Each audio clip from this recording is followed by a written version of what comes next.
not swearing. Oh, hello. Hello. Good Hello, all you evening. wonderful phoenixes. Well, Phoenix it's evening warriors. where I am. Sorry? It's evening where I am. It's Where our evening. watchers are, or where our audience is, could be anybody's guess. It could be. It's evening. They could let us know when they join. They can. It's 9 o'clock my time in France. 8 o'clock my time in the UK. Yeah. So therefore it's going to be early morning for New Zealand and Australia. Maybe not that early. It's going to be afternoon in North America. Yeah, it's about 3 o'clock, isn't it? Something like that. It's about 3 o'clock. So I was traveling around today doing my horses, and there was a record that came on. And I thought to myself, we need to have this as background music whilst we're waiting for everybody to join. Because the Phoenix Way, in the great words of Queen, it's a kind of magic. It's a kind of magic. Kind of magic. Kind of magic. I can hear him doing it now. I even made myself laugh. Oh, that's lovely. Hello again. Hello again, Facebook user. Please go and click the link in the post to try and change your avatar so we can see who you are. Like Hillary, look. Hello, Hillary. Like that. Hi, so just click on that. Sarah Lou is here. Hello. Yay, she caught the live from the Isle of Taree. It's you, Sarah Lou. We remember you from how is your horse getting on? Tell us how your pony's getting on now after that visit from the Hello Grace. How are you? Good to see you here. Here we are again. We're going to be like a bad penny. You're not going to be able to get rid of us. We are going to be here in your faces constantly. So Garry. Okay, so I went live on the HM page today, and this is day 2. This is day 2 of our challenge. We are challenging ourselves as our personal challenge to go live on the Phoenix group as many nights as we can. This is our personal challenge to do that. And if we can do this challenge, great. Of course you do. Toya, hi. If we can do this challenge, Garry, so can our members. If we can challenge ourselves to every single day go and do a live to give them big nuggets of information. Hi Bethan, to give them lovely nuggets of information. If we can do that, then they can do the challenge to accelerate their hoof knowledge, can't they? Absolutely. They can. And why can't they? And one of these lives this week, I think we'll go through the challenge page and we'll talk about it as well, because if we're going to do the challenge, they're going to do the challenge. You're going to come on and you're going to 15 days and then 10 days, 25 days of your life. If we can keep this going, we're going to see how far we can go with it. So we're challenging ourselves. Hi, Sandra. Melissa's here. Hi, Melissa. That's a lovely avatar. Lovely to see you. Sarah. He is better, and my farrier came to him without me being there and called to say he left his toe on as he was sound. Woohoo! He can't believe the difference. I've made a farrier break through the Phoenix Way. Oh, yes! Yes! That's a result. That is a result. Because the last time we heard, he'd been and not done that, and he was unsound, unless it's a different farrier. I don't know. Joe Moss, hi all from Atlantic. Northwest Island. Is it cold and windy up there? I imagine it to be blowing a hoolie all the way up there in the another one up there. Hello from the North Sea. That's who that is. That's got to be Kate, hasn't it? There's Kate on a boat.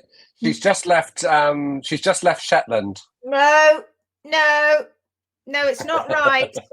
It's not. I'm sorry, but I honestly, if you saw, I'd be lying down and I'd be dead. It'd be awful. Libby's here. Hi from Shetland. I'd be having a party.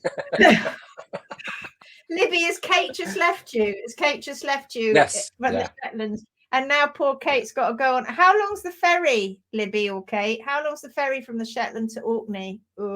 Or across the North Sea? I bet it's doing this. Oh my God, it's just hideous. I can't imagine it. Oh, that's an adventure. What's up with you, woman? I get sea. I love the sea. I love boats. Oh, I love boats. As long as they're still. And my favourite boat is one that's out of the water. I'd like narrow boats. I love narrow boats. When I was growing up, we went on narrow boat holidays in the UK. It was so beautiful, and we had such fun. But and I very much remember them. But boats on the open wave, no. In the open sea, no. I get sick, and I don't want to get sick, but I do. I get sick. So, oh, what's it? No! Oh, God. That's awful. I'm so sorry. But you did it to yourself, frankly. Just leave them all on the Shetland. Leave Libby. Leave them all. I'm afraid I'd have to say to Libby, I can't come. I can't make that journey. Libby's going to be able to do them all anyway soon. Yes, he made him lame a few weeks ago, but he was shedding sole and frog, so he just tidied him up. I called Kate Prentice in a panic. I've never seen a full frog shed. He's now sound and going into soft bark paddock. I make him. Well done, Kate. She's on the North Sea at the moment. Hopefully not about to throw up, we hope. Libby's laughing. Well, you can laugh, Libby, but you'll be taking over soon. I can see it coming. What's this? Not much. 4G in the North Sea connection is poo. Poo. I could have used the SH1T one, but I didn't know. I said poo. We don't know who's listening. Right. So, well done. Last night, or we talked yesterday, we talked about side bone, Garry. We talked about side bone. And I think it was Dom that asked one of our members, who's also one of our HMB Pro students down in the southwest of the UK. And Dom asked what causes side bone. And basically it's mediolateral imbalances. These are, and horses are, I saw a post today, it was shared to me. Can't say who it was, but there was a post put up today, which was a little bit of a dig at HM because it was talking about hard sole plane trimmers, and very confusing. Started talking about the live sole that we trimmed. It said these people that trimmed to the hard sole plane, and then said they trimmed to the live sole. Like, no, we don't trim to the live sole. No. And I did on the Facebook page. I talked about that earlier on my little live I did then. They said, and how can they tell the mediolateral balance with a hard sole plane trim? And I'm like, but we balance to the natural foot, right? So mediolaterally, heel to heel, if you're not balancing heel to heel, and then she said heel to dorso, they also do that. But she kind of made it out that wasn't a big thing for them. And I'm like, oh my God, it just was so confused. But mediolateral balance is all about heel to heel. It's all about the foot. Now, somebody said the other day, oh, you can't tell unless you can see the whole leg. That's not true. That's not true. You just only need to see the foot, but you need to know how to balance. And what we've seen over the years and the thousands of cadaver legs that we've gone through, and let's face it, it's been thousands. It's shocking out there what we see. The heels aren't balanced. The heel to toe isn't balanced. We've got all the wall in play all the time. Perhaps one of the reasons that we see that so much with that imbalance is perhaps because they are getting confused with what's going on further up the leg. Ooh. They're trying to correct something that doesn't need correcting. Do you see what I mean? So if they are constantly looking right up the leg, they've missed the point. Yeah. Because a balanced foot, when you know how to balance a foot properly, is a balanced foot. But you see, what sets them off is that then you've got the foot on the ground and it might look like it's doing that or even that. Yes. And Yeah. we go, doesn't matter, No. because you look underneath and it's balanced. It's balanced. And that's something that we can't, it's not easy to teach. It is something we talk about on the 10-day challenge. Obviously, when we go through the trim in great detail, when you go through that and you talk about balance, you put up a short balance video, didn't you, in the group? It's in the guide section. Yeah. So if you want to go, if you're confused about balance, go and have a look at Gary's cup video that you'll find in the featured in the guides section at the top of the group. So yeah, we talked about side bone and the causes of the mediolateral balance and concussive forces. Grace has got a question. I want to try treat my horse's asthma the natural way rather than medication in the inhaler. Anywhere I can look to go down the natural route. Do you know something? God, it's such a difficult one, Grace. It's such a difficult one, because one of the issues we have, isn't it, that in order for us to get enough fiber down at our horses, into our horse's gut, which, let's face it, is paramount, it's the cornerstone of their diets, we're not going to always have nice clean hay that's not dusty. So it's almost like it's going to be it's not almost, it is, when you get a horse that's got equine asthma, and now what are they calling it? Severe equine asthma, EA. That used to be COPD, they've defined it now, and now they call it equine asthma. In fact, and they use the same medications for equine asthma as they do for human asthma. What can you do about it naturally? Well, I think that when a horse is having a very severe reaction, a severe bout of asthma, I don't think it's about speed. It's about how quickly you can get that inflammation down so that the animal stops heaving. And unfortunately, the quickest thing for that at this moment in time are synthetic drugs.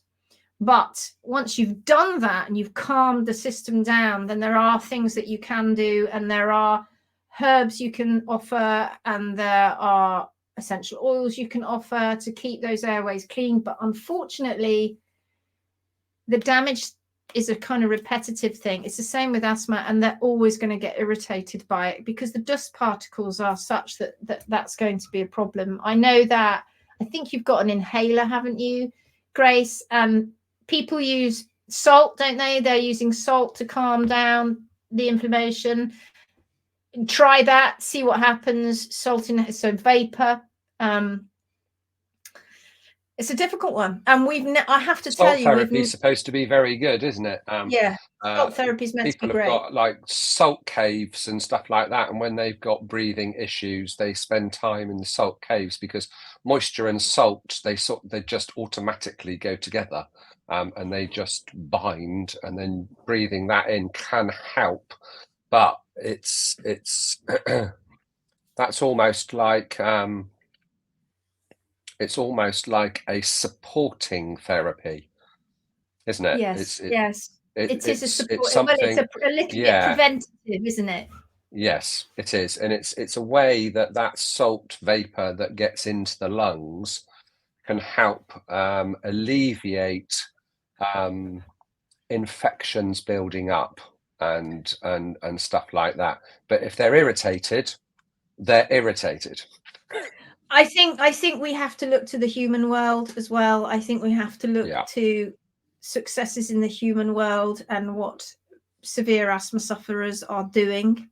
I think that can correlate. The organ systems are very similar, of course, and it is about, once you've calmed that down, it's about being preventative. Unfortunately, hay is a problem. If you have a horse that has got severe equine asthma, then you might have to start thinking about using haylage. But of course, that it's hard enough getting meadow hay, or even when you're in the States or Australia or New Zealand, etc. It's hard enough getting mixed hay, right?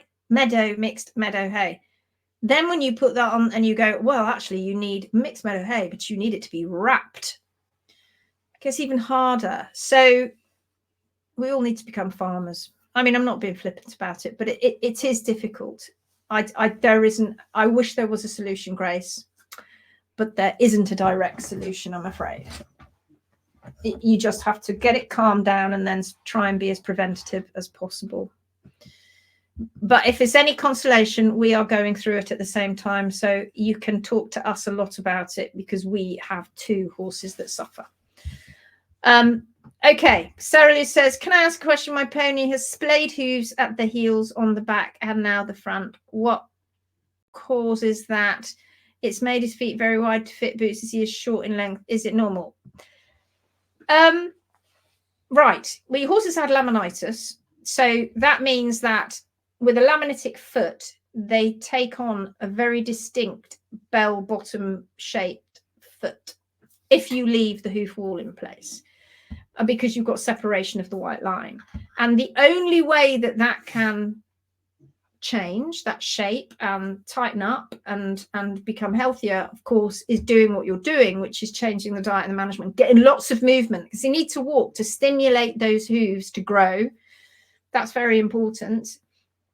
And you just keep trimming to the horse's natural parameters. And no matter how they look, what you mustn't do is start thinking, oh, he's got splayed heels, therefore we need to leave the heels longer, because a long heel is an underrun heel. And if you start to leave them longer than the hard sole plane because you're thinking that's supporting in some way, in fact, it's not. It seems counterintuitive, but that's not the way to go about it. Put some pictures up, Sarah, in the group, and we'll have a look at it. Linda says, yay, I finally made it. I'm always too late every week. Well, you know what, Linda? We're going to go live every night. This is our challenge. We're challenging ourselves to go live every night to see what we can do. And Linda says, I have asthma and I have the use of Himalaya salt inhalers. I'm not sure if it works, but wanted to try. Probably wasn't consistent enough with it, and consistency is the key. 100% agree with you. Yeah, I would agree. Yeah, I would definitely agree with that. It's not easy when you have horses that suffer, because let's face it, you know, they can't. How many people here watching didn't know that horses can't breathe through their mouth like humans? How many people here? You did know that. So how many people thought that horses breathe like humans do, right? So if you close their noses, they can breathe through their mouths. And how many do we see with very tight flash bands on, pushing down on their nose? Did you know that horses can't breathe through their mouth?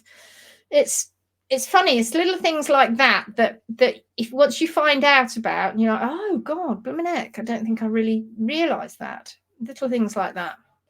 So, Garry, yeah, Linda says, I knew, that's why I hate tight nose bands. Yeah, indeed.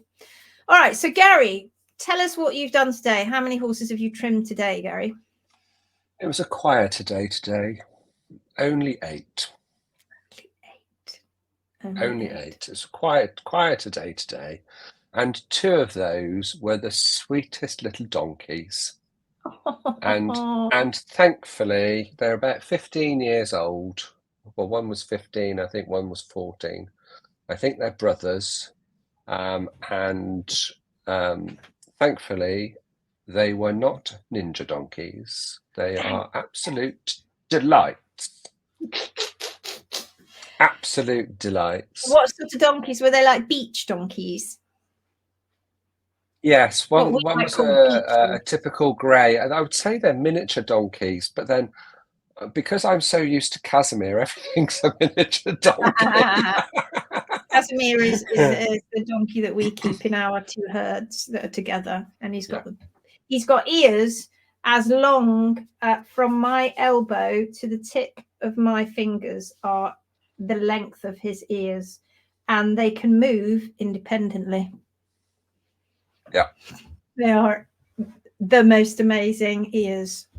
And when he has to have a head collar on, it has to be on the biggest setting of the same head collar that I use for my Clydesdale warm blood. And she's got a big head. His head, she's got a big head, but his head is bigger. And he's only half the size of her. Oh yeah, and he's half the size. Oh, he's absolutely amazing. He is. He's incredible. And if you've been following HM, you'll get stories of Casimir. Sarah says, I find ashwagandha helps with my asthma. I also give it to the horses. There you go. Ashwagandha. That's good. I think we do have to, for things like this, when we're not solving these problems, I think we do have to look at humans who have had these issues. And we do know, don't we, that asthma is made worse. You know, you're going to be susceptible to it, but it's going to be made worse at different seasons and the difference in the particles in the air. So I think it's knowing when that happens. I mean, unfortunately, the more the problem persists, it tends to end up just being all year round, which can be a bit of a problem. Indeed, look at, you know, keeping these horses comfortable. It is a bit of a problem. All right. Should we have a very quick look down the Phoenix group? Let's go for it. Let's go for it. I'm going to share my screen. Because we've been on calls all night, so I haven't had much time to look down the page today, have you? No, I haven't. No, I haven't either. That's good, because it focuses us. That's what it focuses us for half an hour or so in the evening. That's great. All right. Okay. Can you see this fine? Yeah. Let me put you over there for a minute so we can at least see that is going on. All right, so let's get a quick skeg down the page. Heidi's saying, struggling to find a good reliable trimmer. Well, we know we've got Nikki Sirers in that area. I don't know if Nikki's watching. Nikki's one of our students, second year students, final students. She is definitely in West Sussex. And for those of you who live around the world, guys, they're coming. Our first North American student is Rainey, and she's in South Carolina. So if you're living anywhere near where Rainey lives in South Carolina, you're going to be lucky. Do we have any guides or videos to explain how to trim to the HSP, hard sole plane? Well, there is only so much we can give you guys, and that's why we developed the courses, because you're all going to be coming into the group at different times. You're all going to be at different stages of your knowledge, and everybody needs to get that grounding, that foundation of understanding. And if we are going to work with you to help you with the trims, etc., you have to go through these challenges. And both challenges, the 15-day and the 10-day, the 15-day and the 10-day, both of them together are less than £500 or dollars, and you can pay for them separately. So less than or round about the same price for the two, you get to come and see us on a 3-day course. But with the challenges, you get to keep all that information forever, because we went out and we videoed ourselves doing these workshops, and we chucked in a load of extras and bonus videos as well. So you get to keep them, you get to go back and look at them. And in the 10-day challenge, which is all dedicated to the trim, that's where I would suggest you go. All right. If you want to help your horses and you want to be like no other owner on the planet, and no more than any other owner on the planet when it comes to horse and barefoot hoof care, then you need to do those challenges. Okay, that was a nice post. We love our Wednesday wishing day. That always gets lots of. Okay, so Claire, hi all. I hope you don't mind me asking a couple of questions. Where will I find a list of HM hoof trimmers? I'm based in Dorset, UK. Well, we do have Garry. Do you cover Dorset in UK? The very edge of it. But I know Caroline goes into Dorset as well. Yeah. So it really depends on where it is. Secondly, I'd like to learn how to trim. Marvelous. Same applies to what I just said a minute ago. Yeah. However, currently my funds are really low, and start saving up. I watch the videos on YouTube, which are helpful. Good. That's what they're there for. Can anyone recommend any resources? Yes, the videos on YouTube, I'd say. Yes, the And video's on YouTube, and get on the 15-day and the 10-day challenge. yeah, save up your money. You really won't regret it. No, absolutely not. If you go to my YouTube channel, that's where all my It's Not Rocket Science lessons are, and loads of other videos and bits and bobs. And if you go to the HM International School of Horse and Hoof Care YouTube channel, and we've got these links, I think, in the featured section, you will see loads of webinars that are about diet and management and all of that sort of stuff. We are going to start our webinar series. We were going to start it this Sunday, but we're putting it back a bit. Our webinar series for this year is going to start in a few weeks, and we'll be doing webinars every Sunday evening for 3 weeks. So that'll be fun. Every Sunday evening. No, every third Sunday evening for as long. Oh God, I'm tired.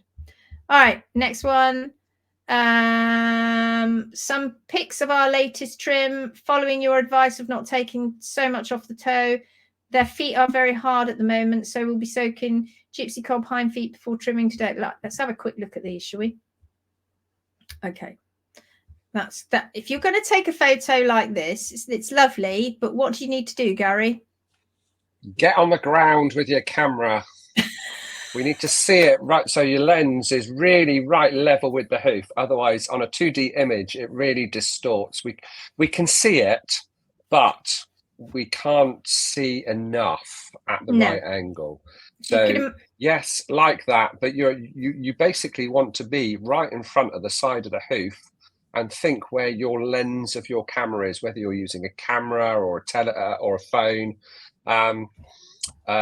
Yes, and get close. But your camera should be sat on the floor and at right angles. So if you've got the hoof, here, you want your camera to be sat on the ground, taking that photo right like that. So it's really low. And the same as if you go around to the side, you want it to be like that. And then when you've got the hoof up, you basically want it as level to get a sole shot. And then if you're doing the caudal shot, you want it to be right here so you can see the heels and it's as straight as possible. I know it's a bit of a guess, but yeah, the more you do it, the more you become proficient. As we keep telling our students.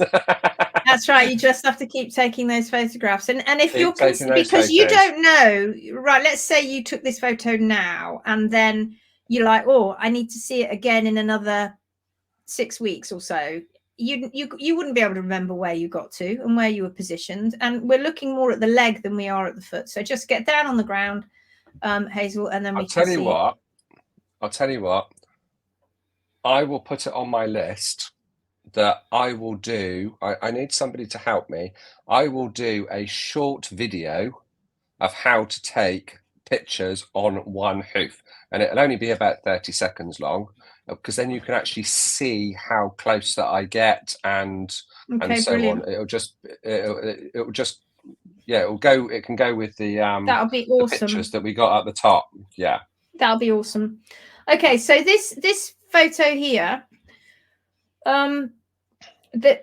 so this is what confuses an awful lot of people. So I think we do have a little bit of redness going on there, and there is a little bit of stretch in the white line, and which you can see there.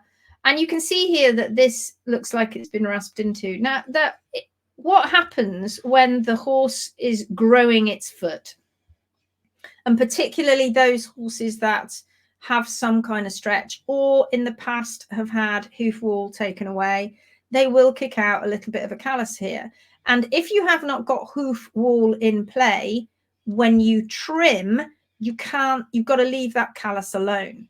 But in this instance, because when the heels are taken down to the hard sole pane, and she's done a pretty good job at that, I have to say, that's round of applause. That's pretty good. You might have been able to get a little bit more bar off and watch this creeping up here, this amount of bar material. But at the end of the day, I think you did it. That foot looks hard. So it looks like, as in rock hard. Looks like you didn't bother touching the frog, which is good. That was just your rasp, I think. And so therefore, when you've got the heels down and you have to balance heel to heel, you've then got to balance to the toe, which means that because the heels and the toe grew up, so the toe has then got to come down. And that's how you shorten the toe, actually. You don't shorten it this way, you shorten it from underneath. So for those people who are confused, because HM are always saying you trim to the hard sole plane and not beyond, that changes. It's still to the hard sole plane, but if you've got a callus in the way and the hoof wall is back in play, so it's taking the support now on the hoof wall, then obviously you're going to have to, in order to balance it from heel to toe. I don't know whether I explained that. Again, same problem. Get down, get low. Yeah, so we can see some little bits of redness in the heel, a little bit of bruising, a little bit more stretch. It looks to me like you've left plenty hoof wall, but I can't see from this shot whether that toe wall is in play or not. All right, so they were a good starter for 10, those photographs, but we need more. Right, we'll do 2 more. Can I ask a trim question? Today I did a little maintenance rasping. Overall, I'm so pleased with how these look. A far cry from where we were a year ago. This is Karen.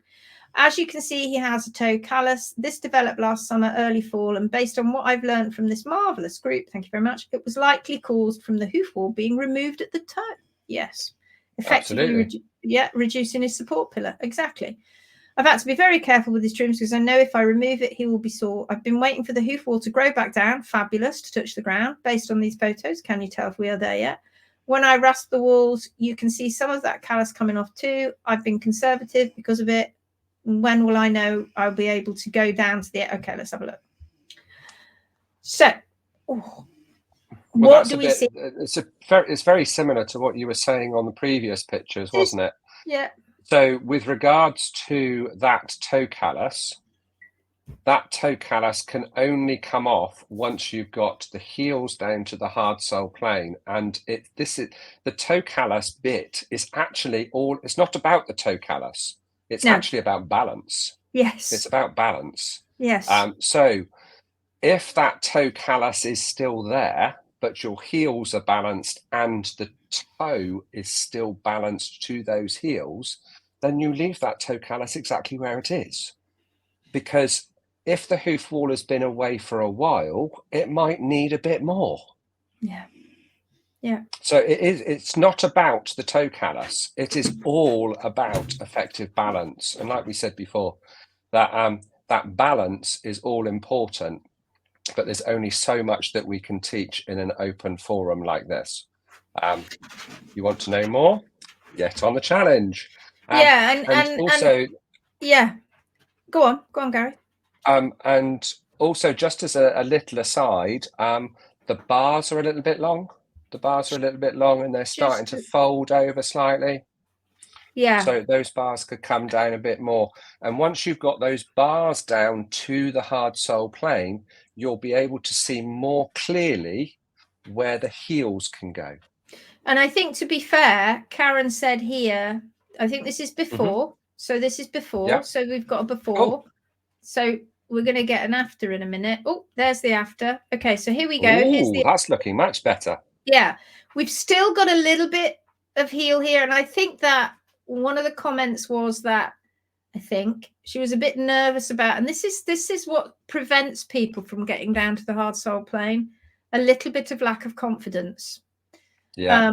And don't let that lack of confidence happen, because that is where the horse needs them. And if you don't, those heels are running forward underneath the foot, and that's an underrun foot. So once you get the heels down, you're looking forward now, and you can see, look, you balanced from heel to toe, and therefore you had to rasp into that callus look. And that's fine, because now that we've got wall in there supporting, and that's perfect. This image here is a great image. It's close up. It's brilliant. But I don't know whether the foot is I think it is, looking at the... I mean, we don't ask you Are you on the bottom one? I can't see your cursor. The bottom one. Yeah, the bottom one. Yeah. It looks like the left heel is higher than the right heel, doesn't it? To me, but it does.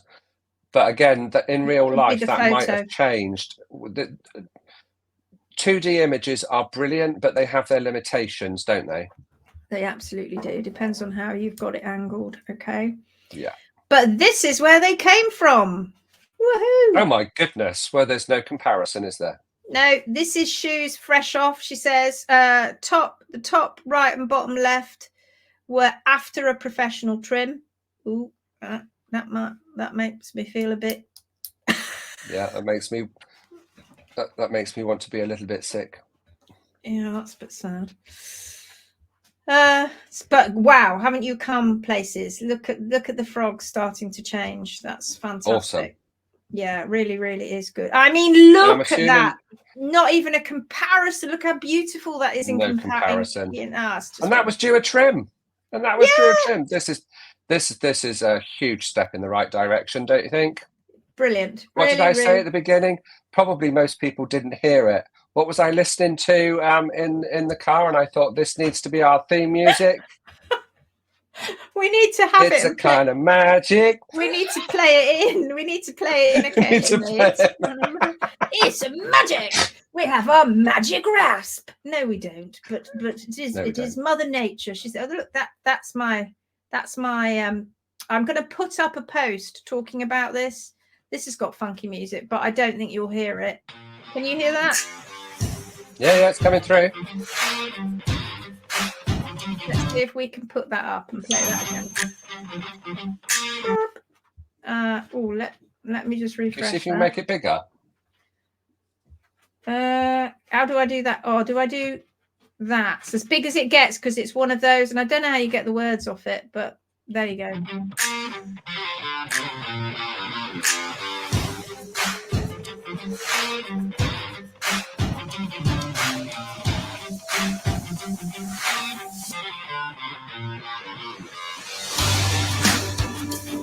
Look at that frog coming off. So confused them this foot up here. They were like, I don't know what to do, so I had to step in and help. That's just like a blood blister. You know, look at the difference. Look where his true sole is compared to that lamello edge. And there he is, straight after the trim. Does he trip because he's got a long toe, Gary? No.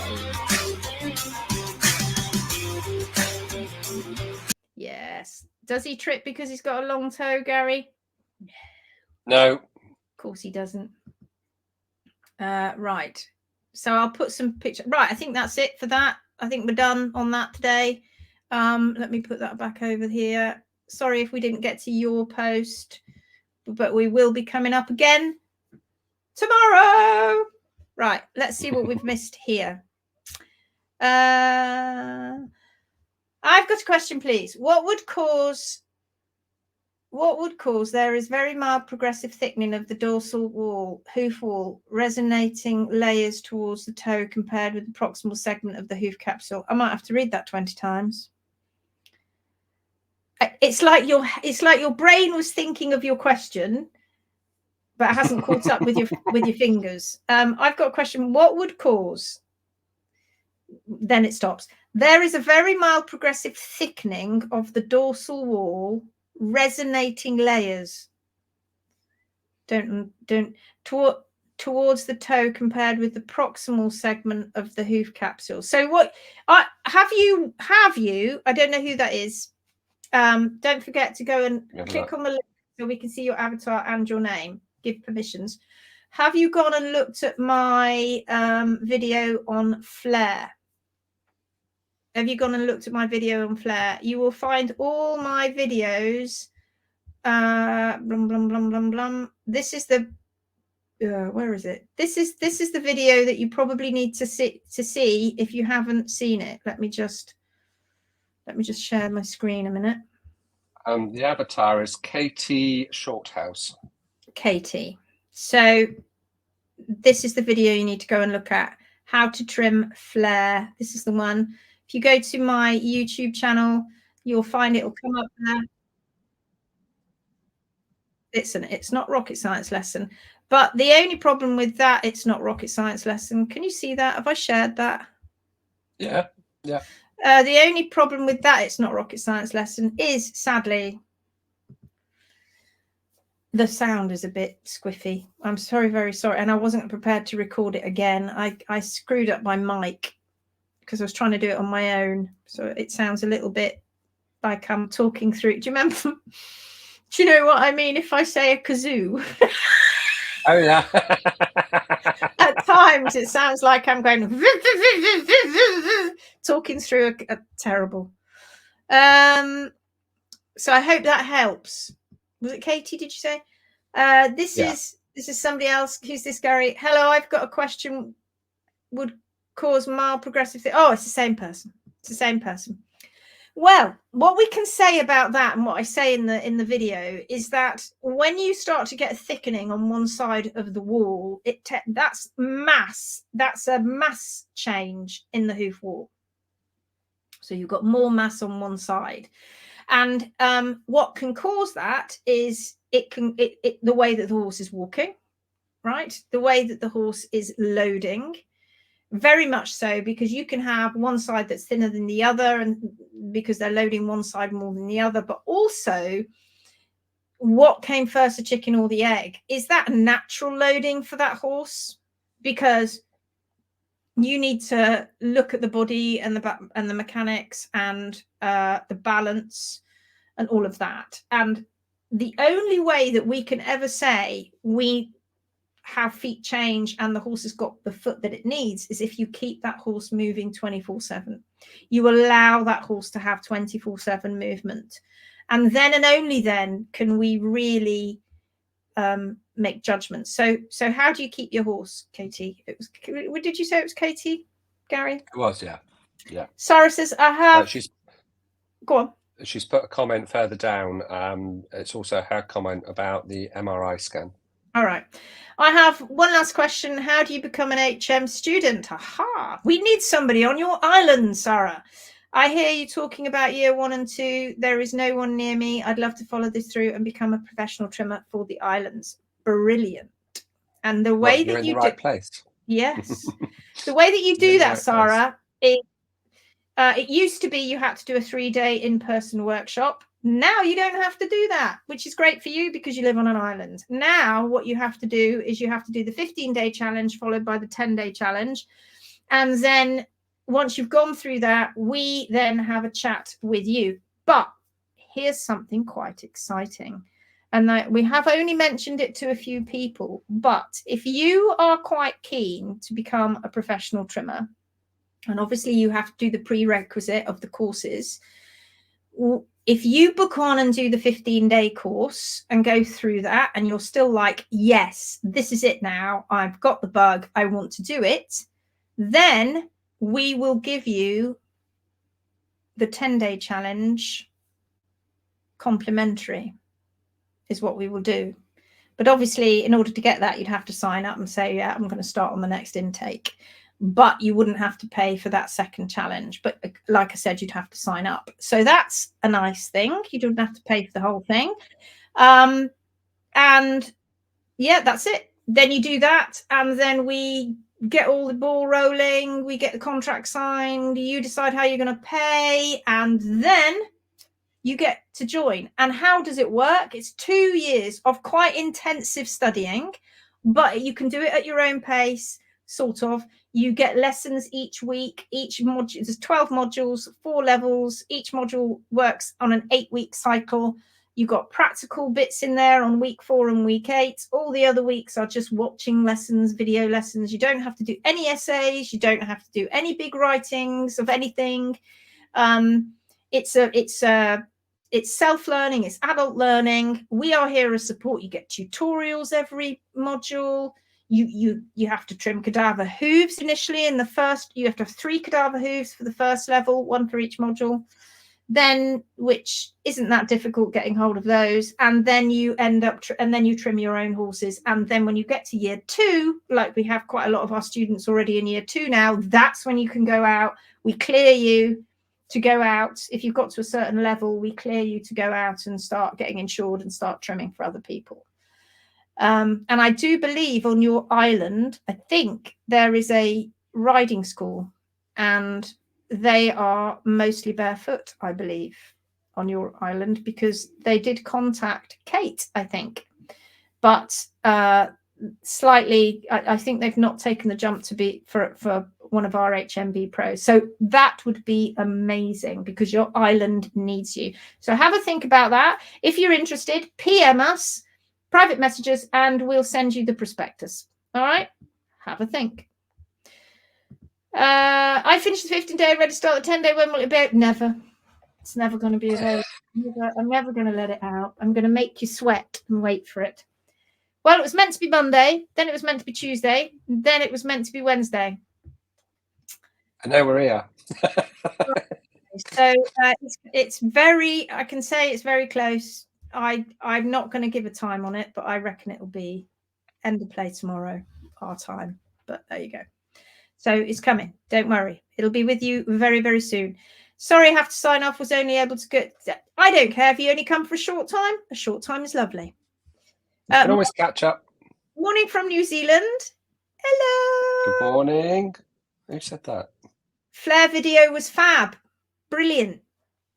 I don't know who said that. Jenny from New Zealand. Jenny from Minnehaha Haven. Yeah. How do you say that quickly, Jenny? Minnehaha Haven. Minnehaha Haven. If you say it too quick, I won't say it very quickly. The flare video was fab. Who said that? That was Debbie Jacks.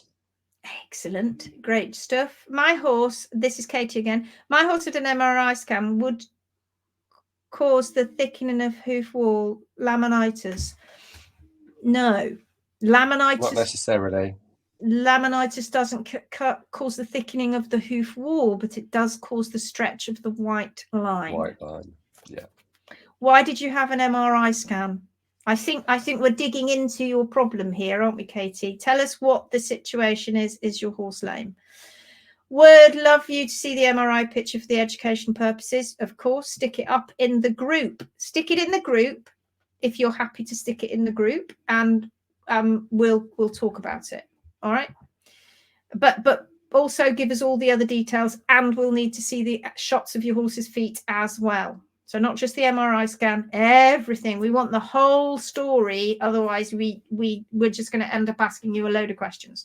Better late than never. Hi. That's Celia. Hello, Celia. Hi, everyone. Late to the party. Been trying to help my friend out with diet and management advice. Who is that? Oh, our very good friend and supporter, Dawn Jackson. I knew it was going to be Dawn. How did I know that, Dawn? That was weird. Well done. Brilliant, Dawn. Dawn has been on, I think it's 3 of our in-person workshops over the years. And every time we're in the area, she pops back again. Bless her.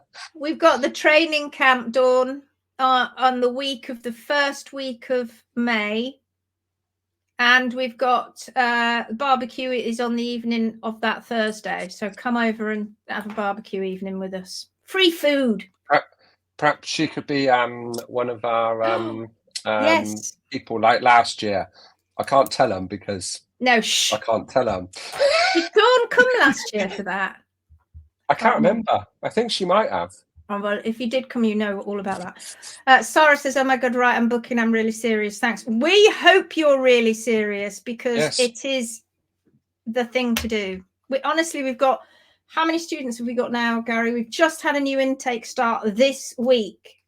The COBs. Yeah, we're up to 39. 39 students, and we've not advertised. These have just gradually come to us. These are students that are doing the full 2-year training program, and our training, and we haven't even got the first students through it yet. It's that new. Well, let's say it's new. It's not new. It's nearly 2 years old now, but yeah, it's very, very exciting. All our horses are barefoot, and there are oh wow, they need you. Oh my Sarah. God, they need you. You would be inundated. Plenty of work for you, my dear. Where are you in May? Is that Dawn? Yeah, message me, Dawn, and I'll send you. It's Sophie's down at the Lizard. At Sophie's. All right then. Oh, it's 50 minutes. Oh, well, we can stick around for another 5 minutes if you've got any more questions. Otherwise, we're going to leg it because we've got loads of work to do. But I hope you've enjoyed this live. We've both been on calls all evening. We've been doing calls. We're always doing calls. I hope you've enjoyed this live. This is day 2 of our challenge. We are challenging ourselves to come to you and put on these lives on the Phoenix group. Great choice, Sarah. You won't regret it. Hilary. Thanks, Hilary. One of our students. She's loving it. Maybe one day we could get a couple of students on and you know, talk to them and their experiences with the course and how they felt about it. And you know, that would be quite nice, wouldn't it? Yeah, put the spotlight on them. They'll make them like squirm a little bit. They'll be like that. I don't want to talk. Thank you from Stratford, Ontario, Canada. Cool. Thank you. Lovely to have you here. Thank you for joining. It's very exciting having everybody in this group from all over the world. It is really quite something special. We are very grateful. We are just about to hit 2.9 thousand members, and we've only been live for 2 months. So it is a very special group. There is nothing quite like it. It's something we've wanted to do for a long time. We did have our Barefoot Live group, but it was a subscription group, and that was great. We used to do loads of interviews and stuff in there. But that's sort of done its course now, and we knew that there were so many more people out there that needed our help. I mean, you've only got to take a walk down the group, but already exciting things are happening. In 2 months, so many people have changed and I've just gone, oh my God, my horses are so much better. Equally, we've had a lot of people becoming very awake to the situation and what happens when you continually chop the toe off a horse. And I'll tell you something, guys, there is no research out there at all on osteonecrosis. It is sickeningly empty. No equine research on it at all that we can find, and we've searched and we've been in touch with people, vets, etc., who've talked about it. There isn't anything. And so the consensus originally was back in the day that they just got this, you know, it was like they called it type 2, they started to call it nowadays type 2 laminitis, sort of on the sort of similarities they're saying with type 2 diabetes, saying, really trying to get the owner and the rest of the profession to believe that the reason osteonecrosis is there is because it's a bit like diabetes, how it can affect the blood vessels and they go necrotic, and then that's what happens to P3. But we've proven over the years that that's not what happens at all. What happens is that when the toes are taken off the horse's foot and you remove the natural pillar of support, there is only one area that the horse can then use as their pillar of support, and that is the sole at the toe. And right there at the sole, at the toe, is where P3 is, between the front of the toe, between the wall and the apex of the frog is where P3 is. And when you continually remove the wall for a number of reasons, which are all bogus, then you end up putting the horse onto their sole. And that continued pressure over a number of years causes and plus the incorrect balancing, because now you cannot balance from heel to toe anymore. It's impossible. And when you do, you're guessing. You're guessing because there's no toe wall in the place now, right? So you're just guessing where you're going to balance to. And when you guess where you've got to balance to, do you know what happens? That sole starts to get thinned. And then they keep taking the toe off, and it gets thinned and get taken the toe off. And what do the vets say? Take the toe off, take the toe off. And then you go on X-ray, and you've got a horse that not only has he's got heels that aren't in the right place, and P3's been in this dreadful position all the time, and it's been pushing down on a circumflex artery that runs around the distal edge of P3, and a circumflex vein, which feeds, got loads of little arterioles that come off it, and they feed the bottom of P3. And it's that tip that starts to go necrotic because that blood vessel basically is being squashed. So the bone cannot get can't get that nutrition that it needs, and the pressure is what's causing that. And we get this. This happens in your hip joint. We know about necrosis. We know about osteonecrosis. It happens in the hip joint in humans when the hip joint starts to wear away the cartilage, and then it push it, and then eventually you start to get necrosis of the head of the femur.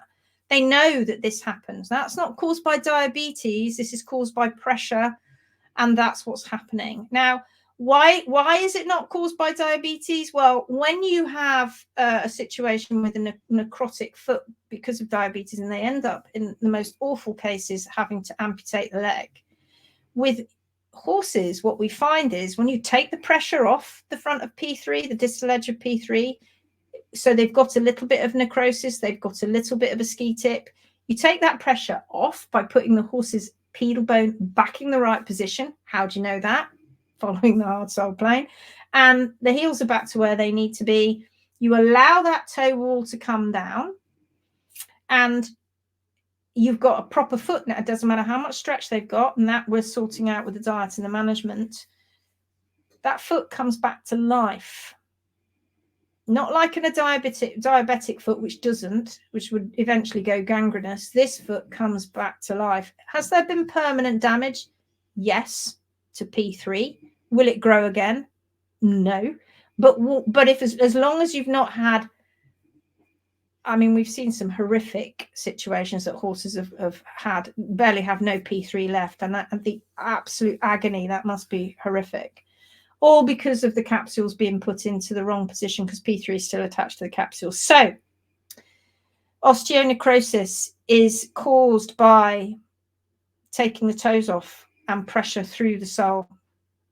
And heels don't even have to be in a high position, but generally it goes hand in hand with the heels being left higher than the hard sole plane. And it's almost on a daily basis we see it, don't we, Gary? Yeah. Just today, another set of X-rays have come in. Yeah. Just today. Yeah. And it's shocking. And I don't, and I've said it on other shows. If this was the case in the human world, it wouldn't be allowed to happen. But when you end up having all of these diagnoses, nowhere is it collated. Nowhere is it, and this goes for every condition over the veterinary world. Vets may talk to each other, but there is nothing that says what is going wrong in the world. Have we got this protocol right? If we're in business, when we're working, we always have, with regards to processes and procedures, we always have at the end of those processes and procedures, evaluate and review. That does not happen in the equine world unless, and this is going to be really cynical, and I'm sorry if it is, unless there's a pharmaceutical company at the end of it. That is the sad truth. There is none of this evaluate and review. They don't share all of this diagnosis. I did some research for an article in the magazine, and I wanted to know how many horses that were put to sleep in any particular country for laminitis. There is no data. None. None whatsoever. None. In this day and age, with the technologies that we've got, this is criminal. It is.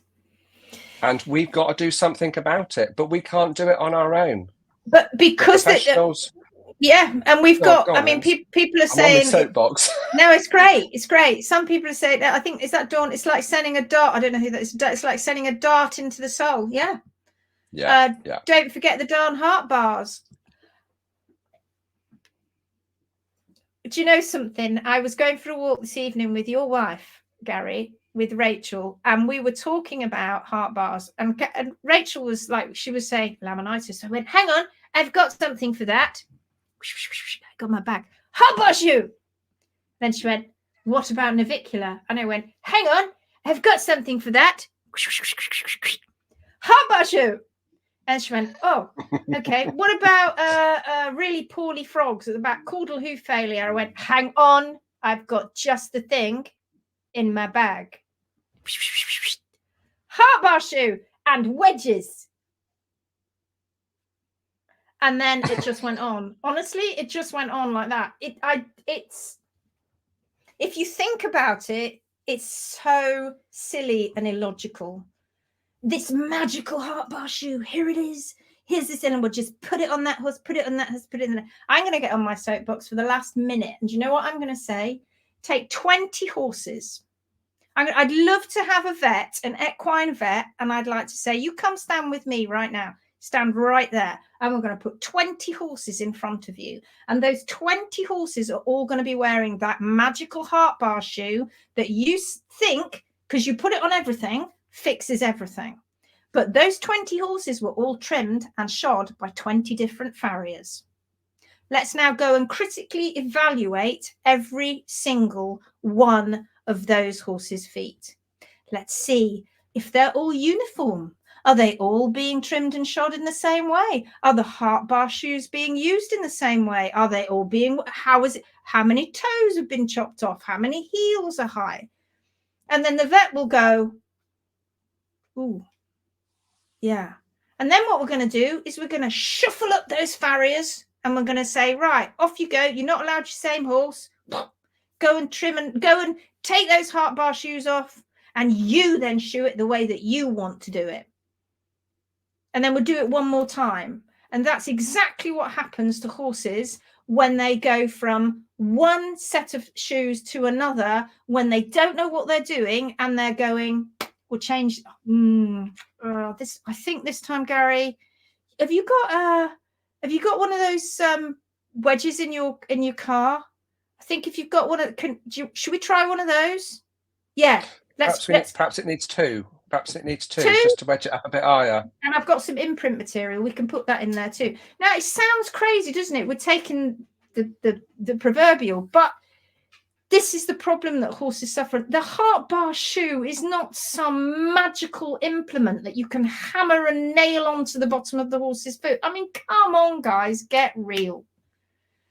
And yet that's the answer. So let's say that your horse, and Katie has gone and had an MRI scan. I can tell you now with 100% confidence that if your horse goes into a veterinary practice with a lameness problem, which is 85% of their income is lameness, I can tell you that when that horse goes into that practice and they'll do a lame workup, they might do some other tests on the foot. So flexion tests, criminal, don't do that. They then do, oftentimes they don't even take the shoes off. They'll do an x-ray, can't really see an awful lot. So we're going to go now and go and do an MRI because we want to be looking at the navicular. We might even do a CT scan. We might even do nucleus scintigraphy, which is bone scanning, so we can find those hot spots. Anyway, whatever. All of those things. We're going to do all of that. That you spent thousands so far, usually thousands of your insurance, but for some people they haven't got insurance because they didn't take it out, spent thousands now, and you come out of that. What do you think the protocol is going to be? And this is across the board for every horse that ends up going down that route. What's the protocol? Can I have a guess? Go on. Heart bar shoes. Heart bar shoe? Hey! Heart bar shoe, drugs, box rest. So why bother spending all that money? Why bother going through all that, having MRI scans, having all those scans done, when at the end of the day, that's what they're going to say. They're going to hand it over to the farrier because the vets are going to say, right, now that's not our job now. The feet aren't our job. It's a farrier. We've diagnosed it. Away you go. It's going to be, Here, use your heart bar shoe. That is how crazy this is, people. There's one more question that I want to answer. And that is a question from Anne. And she said, why are vets not taught this? One, because they're not taught about anything about diet and nutrition that is species specific. If they are taught anything, it is by a manufacturer of horse feed that comes in and teaches them. Nothing is species specific at all. And with regards to the hoof care, they have about 1 day on the actual lower leg anatomy. And if they end up, if that, and if they have somebody come in to talk to them about hoof care, that is usually from a farrier. And they not just usually, talk. It is a farrier, yeah. And they basically talk about all the different shoes and what benefits they are to help each condition. It is less than a day. It is less than a day. But what is really, I'm going to get on my soapbox again. Here he goes. The oxymoron is the farrier goes into the vets to give them 1 day of training. But when that vet is qualified and goes and works into a practice, guess who's telling the farrier what to do? That is madness. Sorry, but it is. Lindsay started rocking in her chair. We know madness. Some lovely. Now vets are lovely. Let's be honest. Yes. Vets are lovely. It's not their fault. It's the education, but it is your fault if you then can't take it that step further and learn. We had an equine vet that went through our course last year, and she admitted to me all sorts of things that she didn't know about the hoof, and she'd been an equine vet for a long time in North America. Now, ask your vet, say to your equine vet when they say heart bar shoe, say to them, how many hooves have you trimmed?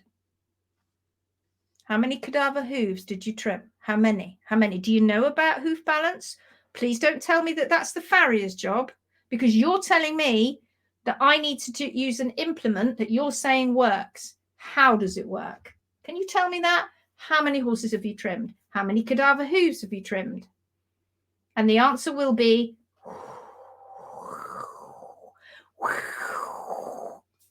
none. Tumbleweeds. Tumbleweeds. Yeah. And yeah, people will watch this probably and go, oh, that's not fair. When you've seen the things that we've seen on a daily basis, it is shocking. And why? Because they're learning about all other animals as well. And then what happens is they graduate, and then they go, if they want to specialize, they go and work for an equine practice. And if that equine practice, they go, God. But they go to the equine vet. Look, here's your magic bag. You know what you're going to have in your magic bag? Hot bar shoes. Hot bar shoes. My poor little pony had to be put to sleep after years of vets and farriers just crippling him. Now I have a little Shetland going the same way. Thank goodness I found you. Thank goodness you found us. We heard today, we got sent some x-rays. Won't say by whom or by what, but we got sent some x-rays of a pony that's being trimmed by a barefoot specialist over a period of time. And this lady came to us and said, I've tried to get the diet right. I'm trying to get the management right. I feel that I'm on the right lines, but my horse is always sore. My pony's always sore. So we got her to send us photographs, and sure enough, toes have been lopped off, right? So she said, have you got somebody in my area? And I said, well, we have, but we need to see the x-rays. You need to go and get x-rays done before we can really intervene, because if there is osteonecrosis, which I'm afraid, I'm guessing, just an educated guess, that there might be, then it might be limited what we can do. And the x-rays came in today. and there's significant osteonecrosis in both pedal bones. What does an owner do at that point? So the vet who saw the x-rays, guess what the vet said? Guess what the vet said? This little pony, heart bar shoe, right on a little pony, got the heart bar, said heart bar shoe to oh, I can't even say, but to heart bar shoe, right? And to take the toe off more, because to stop the pressure on P3. What was that about? And we're reading it going, sorry, what have you just said? That's the problem. Logic's just gone out the window. Logic has just gone out the window. Crazy. We keep saying it. This is boringly simple. It really is. It really isn't complicated. No. It's not. But why can't they see it? Because they never try, Gary, to do it our way. So everybody who's who doesn't like HM and doesn't like what we do, and yet our success rates speak for themselves, they've never tried it. All the long toes, you can't leave long toes, they'll trip. No, they don't. You can't leave long toes, they'll cause tearing of the lamina. No, it doesn't. And it's balanced, incidentally, so it wouldn't anyway. You've got to chop the toe off because it's going to cause pressure on P3. Sorry? No, it doesn't. If you chop the toe off, you put pressure on P3. All sorts of things, all crazy things that they say. And you know why they say? Another one is, you mustn't feed horses just hay, you need to have supplements. And that's opening a whole new can of worms. No, you don't. And these people who say all of these things have never done it. They've never left the toe. They've never trimmed the hard sole plain. They've never just fed their horses mixed meadow hay for a long period of time and kept them all. They've never done it, because if they had, they'd have found out that the truth actually is none of the things that they think are going to happen. Yeah, it's crazy. It's absolutely shockingly crazy. I've been fighting this ever since my first horse, who was finally saved by a barefoot trimmer 22 years ago, still news to people.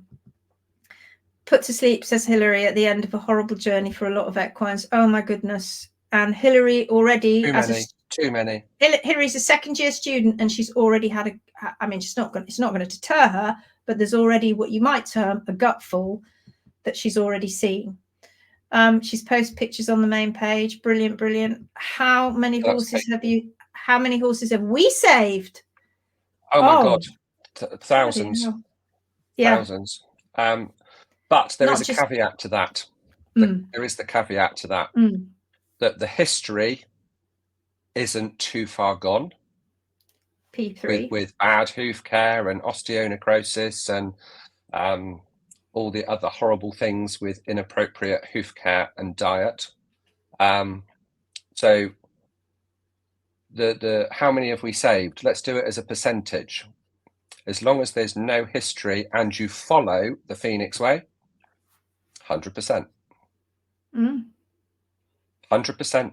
And I know that sounds crazy, doesn't it? It's not, though.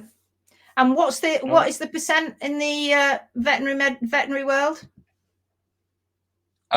Something like 95% failure rate. It's either 95 or 99% failure rate over any period of time. Sarah says, my vet dug holes just above the frog to see if my pony had tenderness. I could have cried.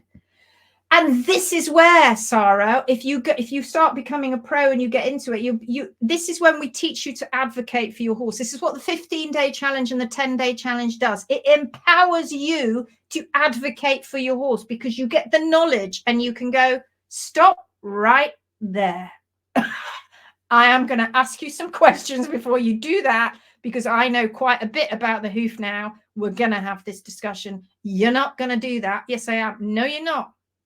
Gone are the days when you could lord it over everybody. Now what we do is we have that discussion, and you can't have that discussion if you haven't got the education. My friend this week had her horse come in hopping lame. She has a split down her front for years. She picked up a foot and her hoof is split right across the sole. Have you seen that before? They put a heart bar shoe on her, and they said to put her down. Lovely. Why did they bother putting a heart bar shoe on then? I can't tell you because we need to see the photographs. But no, soles don't split in half. Hoof walls, capsules split in half or get massive gashes and splits down them. Soles don't split, but if you've got P3 coming through, if you've got abscesses in the sole, they can get holes in them, etc. Obviously, yeah. So we'd have to see photographs, but 90% of the time, Sarah, as long as there's not osteonecrosis, like Garry said, 100% of the time we can help these horses. Unfortunately, you can't save them all. It's too late for some. Oh my God, it so is. I've never felt more driven to do anything more in my life than becoming a trimmer. It was a lifelong lifeline finding your page. Absolutely. Vets and doctors are in the business of illness. It doesn't pay them to cure. Healthy people and animals would put them out of business. And on that, which we agree with, we're done. Oh, aren't we causing a storm, Garry? We are blowing the doors open on the equine truth of the equine world. Shocking. Because we've had so many years of proven successes on live horses, not following scientists that have done 99% of their research on cadaver legs only. Yeah. And that no evidence-based research. It might come across as arrogant, but we're only sharing our findings. That's all we're doing. Yes. And if the professionals won't listen to us or give us the time of day, we have to get the numbers another way. And that numbers needs to be the human owner, the human caregiver. If any one person has the responsibility to do what's best for their horse, who is that going to be? It's not me. It's not Lindsay. It's not our amazing students. It's you out there. And together, and let's see in such a short amount of time how this group has grown.